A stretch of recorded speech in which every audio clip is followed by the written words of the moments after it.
दिन की बात है। भगवान श्री कृष्ण अर्जुन के साथ घूमने अपने महल से बाहर निकलते हैं। कुछ दूर जाने पर उन्हें एक ब्राह्मण भिक्षा मांगते हुए दिखाई देता है।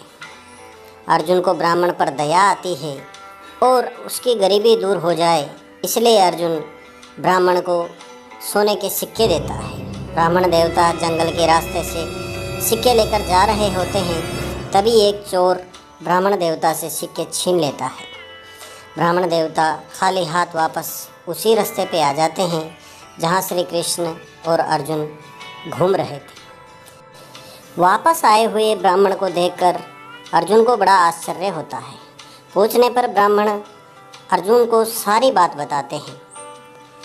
अर्जुन को बड़ी दया आती है। फिर अर्जुन अपने पास से एक बहुमूल्य हीरा ब्राह्मण देव को दे देते हैं, जिसे वह अपने घर पे रखे एक पुराने मटके में रख देते हैं। प्रातःकाल ब्राह्मण की पत्नी नदी में जल लेने जाती है तो उसका घड़ा दुर्घटनावश नीचे गिरकर टूट जाता है। तभी उसे याद आता है कि घर पे कोई पुराना घड़ा है। वह उसे उठाती है और नदी में पानी लेने चली जाती है। वह जैसे ही पानी लेने के लिए घड़े को नीचा करती है तो उसमें से वह हीरा निकल के नदी में गिर जाता है। जब ब्राह्मण घर आता है तो वह हीरा ढूंढने लगता है। ब्राह्मण की पत्नी उसे सारी बात बताती है। ब्राह्मण बड़ा दुखी होता है। वास्तव में वह अपनी किस्मत को कोसता हुआ पुनः भिक्षा हेतु चला जाता है। पुनः दूसरे दिन संयोग से श्री कृष्ण और अर्जुन को मार्ग में वह दिखाई देता है। अर्जुन ब्राह्मण के पास जाते हैं और ब्राह्मण से पूछते हैं, हे ब्राह्मण देव, ऐसा क्या हुआ? मैंने 2 बार आपकी मदद की। ब्राह्मण उस अर्जुन को सारी घटना बताता है। तब भगवान कृष्ण उस ब्राह्मण को अपने पास से 2 सोने के सिक्के देते हैं।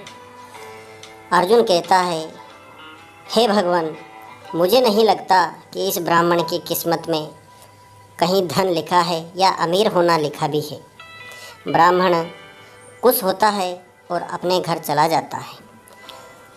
रास्ते में ब्राह्मण को देखता है कि कोई मछुआरा है जो मछली पकड़ के उसे बाज़ार में बेचने हेतु जा रहा है। ब्राह्मण को उस मछली को देख करके दया आ जाती है। ब्राह्मण सोचता है, वैसे भी मेरे किस्मत में धन कहाँ, क्यों ना मैं इस मछली को इस मछुआरे से ये 2 पैसे देकर आज़ाद करा लूँ। ब्राह्मण उस मछली को श्री कृष्ण द्वारा दिए हुए पैसों से खरीद लेता है और उस मछली को लेकर नदी में छोड़ने हेतु चल पड़ता है। जैसे ही ब्राह्मण महाराज नदी के पास पहुँचते हैं तो उन्हें लगता है ये मछली के गले में कुछ अटका हुआ है। ब्राह्मण देखते हैं तो उन्हें वह हीरा उस मछली के अंदर मिलता है। उस हीरे को मछली के पेट से निकाल करके और उस मछली को पानी में छोड़ देते हैं। हीरा लेकर बड़े प्रसन्न मन से ब्राह्मण जंगल के रास्ते से अपने घर की तरफ लौट रहे होते हैं। तभी मार्ग में उन्हें वह चोर मिल जाता है जिस चोर ने ब्राह्मण देव से वह सोने के सिक्के छीने थे। चोर ब्राह्मण को देख करके घबरा जाता है और ब्राह्मण देवता से कहता है, हे ब्राह्मण देव, मुझे क्षमा कीजिए। आप महाराज से मेरी शिकायत न कीजिए, नहीं तो वे मुझे जेल में डाल देंगे।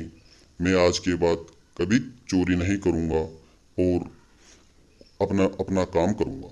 हे ब्राह्मण देव, मुझे क्षमा कीजिए। ये लीजिए मेरे द्वारा छीने गए आपके सोने के सिक्के।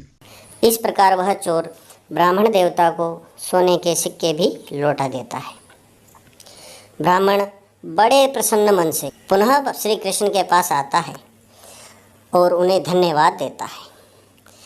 बाद में ब्राह्मण देव के जाने के बाद अर्जुन भगवान से कहते हैं, हे भगवान, आपके 2 पैसों ने तो वह काम कर दिया जो मेरे सोने के सिक्के और हीरा नहीं कर पाया। श्री कृष्ण अर्जुन से कहते हैं, हे पार्थ, इस दुनिया में मनुष्य जब केवल अपने बारे में सोचता है, केवल अपने स्वार्थ के बारे में सोचता है, तो उसे सफलता नहीं मिलती। लेकिन जब मनुष्य किसी दूसरे के दर्द को समझता है, किसी दूसरे की भलाई को समझता है, तो उसे मैं प्रसन्न होकर के सब कुछ दे देता हूँ। इस गरीब ब्राह्मण के साथ भी ऐसा ही हुआ है। हमें अपने स्वार्थ को त्याग करके अपने कर्म को करना चाहिए। जो निस्वार्थ कर्म करता है उसे उसके कर्म का फल अवश्य मिलता है। यही इस सृष्टि का नियम है। अर्जुन बड़ा खुश होता है। भगवान की सारी बात को वह समझ जाता है और दोनों हंसते हुए अपने महल की तरफ चल पड़ते हैं। मित्रों, इस ब्राह्मण की तरह हमें भी निस्वार्थ भाव से अपना कर्म करते रहना चाहिए। अगर कहानी अच्छी लगी हो तो चैनल को सब्सक्राइब करें, लाइक करें। बहुत बहुत धन्यवाद।